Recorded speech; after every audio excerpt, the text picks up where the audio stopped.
اعوذ باللہ من الشیطان الرجیم بسم اللہ الرحمن الرحیم۔ اب یہ جو جوڑا آ رہا ہے تین سورتوں کا، سورۃ النحل، اب یہ بھی نسبتاً بڑا جوڑا ہے۔ سورۃ النحل 16 رکوع ہیں، 128 آیات ہیں۔ اسی طریقے سے پھر سورہ بنی اسرائیل ہے، پھر سورہ کہف ہے۔ یہ تین پھر ایک سب گروپ ہے تین صورتوں کا۔ ان میں یہ سورۃ النحل منفرد ہے، اور وہ جو دو صورتیں ہیں سورہ بنی اسرائیل، سورہ کہف، وہ ایک جوڑے کی شکل میں ہے۔ وہ تو انشاءاللہ جب ہم پڑھیں گے تو باری تفصیل سے بات سامنے آئے گی۔ یہ سورہ مبارکہ جو ہے خاص طور پر اللہ تعالیٰ کی نعمتوں کی جامعیت کے ساتھ بیان جو ہے اس کے اعتبار سے بڑی اہمیت کی حامل ہے۔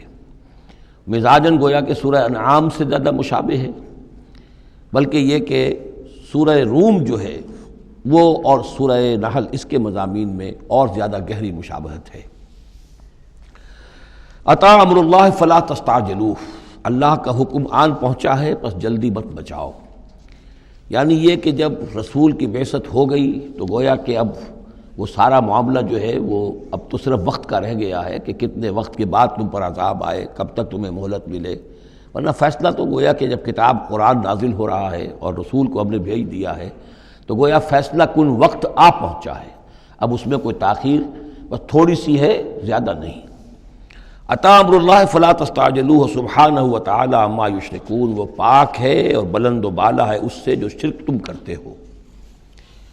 ینزل الملائکۃ بالروح من امرہ علی من یشاء من عبادہ، وہ اتارتا ہے فرشتوں کو اپنے امر کی ایک روح کے ساتھ اپنے بندوں میں سے جس پر چاہتا ہے۔ یہ الفاظ بہت اہم ہیں۔ اتارتا ہے فرشتوں کو، حضرت جبرائیل علیہ السلام ہے کہ جو وحی لے کر آئے۔ کس پر اتارا؟ محمد رسول اللہ صلی اللہ علیہ وسلم علی من یشاء من عبادہ، اپنے بندوں میں سے، انسانوں میں سے جس کو بھی اللہ نے چنا اور پسند کر لیا اس پر حضرت جبرائیل وحی لے کر آئے۔ بالروح من امرہ، اپنے امر، اپنے معاملے کی ایک روح کے ساتھ، اس سے مراد وحی ہے۔ تو یہ بات اچھی طرح سمجھ لیجئے، جیسے کہ سورہ اعراف میں جو آیت آئی تھی الا لہ الامر الا لہ الخلق والامر، تو یہ دو عالم ہے، عالم خلق، عالم امر۔ عالم امر کا معاملہ یہ ہے کہ اس میں کوئی ٹائم ایلیمنٹ نہیں ہے سرے سے۔ اللہ تعالیٰ کا جو بھی فیصلہ ہوتا ہے انسٹنٹینیس، اس کا امر یہ ہے انما امرہ اذا اراد شیئا فانما یقول لہ کن فیکون، اس میں کوئی ٹائم ایلیمنٹ نہیں ہے۔ لیکن عالم خلق میں وقت لگتا ہے، 6 دنوں میں آسمان اور زمین بنائے، وقت لگتا ہے۔ آم کی گٹھلی کا ایک درخت جو اس سے بننا ہے اس میں وقت لگے گا۔ عالم خلق میں وقت ہے، اس میں وقت نہیں ہے۔ اور عالم امر کی 3 ہی چیزیں ہیں صرف جو ہمارے علم میں ہیں۔ ایک ملائکہ کا تعلق عالم امر سے ہے، اسی لیے ان کو روح بھی کہا جاتا ہے، روح القدس، روح الامین، نزل بہ الروح الامین، ایدناہ بروح القدس۔ تو ملائکہ بھی روح ہے۔ پھر یہ وحی جو ہے یہ بھی روح ہے، بالروح من امرہ، یہ بھی اللہ کے امر میں سے ایک روح ہے۔ اور جو یہ نازل ہوتی ہے وحی، یہ بھی روح پر نازل ہوتی ہے۔ وحی جو حضور کو آئی ہے وہ حضور کے کانوں کے ذریعے سے نہیں، حضور کے آنکھوں کے ذریعے سے نہیں، بلکہ حضور کے قلب مبارک پر براہ راست، اور قلب مسکن ہے روح محمدی کا۔ تو جو فرمایا کہ نزل بہ الروح الامین علی قلبک، یہ تو آپ کے دل پر نازل ہوا ہے۔ تو روح محمدی ریسیپینٹ ہے وحی کی، روح الامین لانے والا ہے وحی کا، اور وحی خود بھی روح ہے۔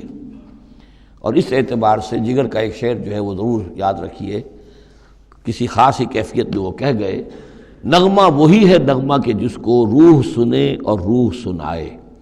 یہ جو نغمہ ہے روحانی قرآن کا، یہ روح الامین نے سنایا، روح محمدی نے سنا صلی اللہ علیہ وسلم علیہ الصلاۃ والسلام۔ ینزل الملائکۃ بالروح من امرہ علی من یشاء من عبادہ، وہ نازل فرماتا ہے فرشتوں کو اپنے حکم کی ایک روح کے ساتھ اپنے بندوں میں سے جس پر چاہتا ہے۔ کس لیے؟ ان انذروا انہ لا الہ الا انا فاتقون، کہ خبردار کر دو میرے بندوں کو کہ میرے سوا کوئی معبود نہیں ہے، پس مجھے سے ڈریں، میرا تقوی اختیار کریں۔ خلق السماوات والارض بالحق، اس نے آسمان اور زمین حق کے ساتھ پیدا کیے۔ تعالی عما یشرکون، وہ بہت بلند و بالا ہے، اعلیٰ اور عرفہ ہے شرک سے جو تم کر رہے ہو۔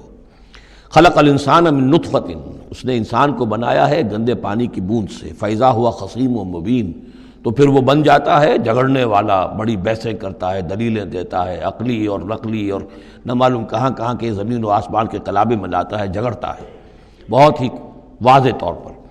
وَالْأَنْعَامَ خَلَقَهَا، اور وہ اسی طرح جیسے کہ انسانوں کو اور تمہیں پیدا کیا اللہ نے، اس نے چوپائے بھی بنائے، لَكُمْ فِيهَا دِفْءٌ، اس میں تمہارے لیے بنتی کا سامان ہے، یعنی جانوروں کے ہی بالوں سے ہی وہ چیزیں بنتی تھیں، اون ہے اس سے کچھ چیز بنی جا رہی ہے، کمبل بنے جا رہے ہیں، تو دفن سے مراد یہ ہے، یہ آگے چل کر تفصیل بھی آئے گی، اونٹ کے بالوں سے بھی، اور اسی طریقے سے جو اس کے بکری کے بال ہوتے تھے ان سے رسیاں وغیرہ بنتی تھیں، اونٹ کے بالوں سے رسیاں بنتی تھیں، تو یہ دفن ہے۔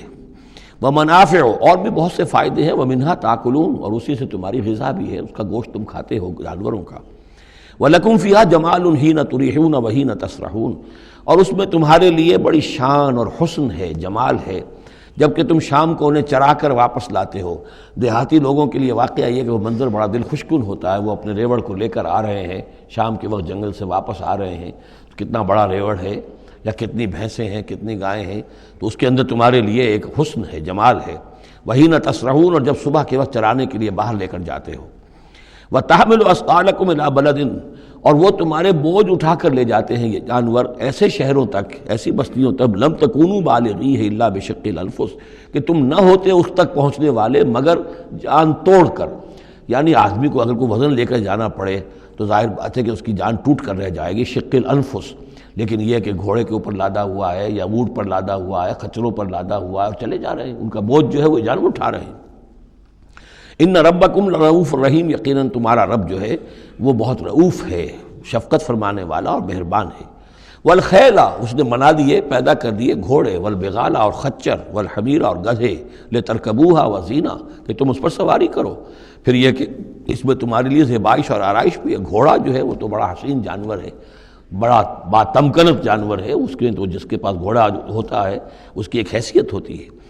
وَيَخْلُقُ مَا لَا تَعْلَمُونَ، اور یہ چیزیں تو وہ ہیں جو تم جانتے ہو، اللہ تو اور نہ معلوم کتنی چیزیں پیدا کرتا ہے جن کا تمہیں علم ہی نہیں ہے، تمہیں ابھی اندازہ ہی نہیں ہے۔ وَعَلَى اللَّهِ قَصْدُ السَّبِيلِ وَمِنْهَا جَائِرٌ، سیدھا راستہ تو اللہ تک پہنچانے والا ہے، باقی اس میں سے ٹیڑھی پگڈنڈیاں نکل جاتی ہیں، یعنی سیدھا راستہ جو ہے صراط مستقیم، وہ اہدنا الصراط المستقیم، کبھی اسے سواء السبیل کہا ہے، قصد السبیل، سواء السبیل، صراط السوی، یہ تمام الفاظ صراط مستقیم، یہ ایک سیدھا راستہ توحید کی سیدھے شاہراہ ہے، اللہ تک پہنچتا ہے سیدھا راستہ۔ وَمِنْهَا جَائِرٌ، لیکن اس سے لوگ مڑ جاتے ہیں ادھر ادھر پگڈنڈیوں پر۔ وَلَوْ شَاءَ لَهَدَاكُمْ أَجْمَعِينَ، اگر اللہ چاہتا تم سب کو ہدایت دے دیتا، تم سبھی کو سیدھے راستے پر چلاتا۔ صدق اللہ العظیم۔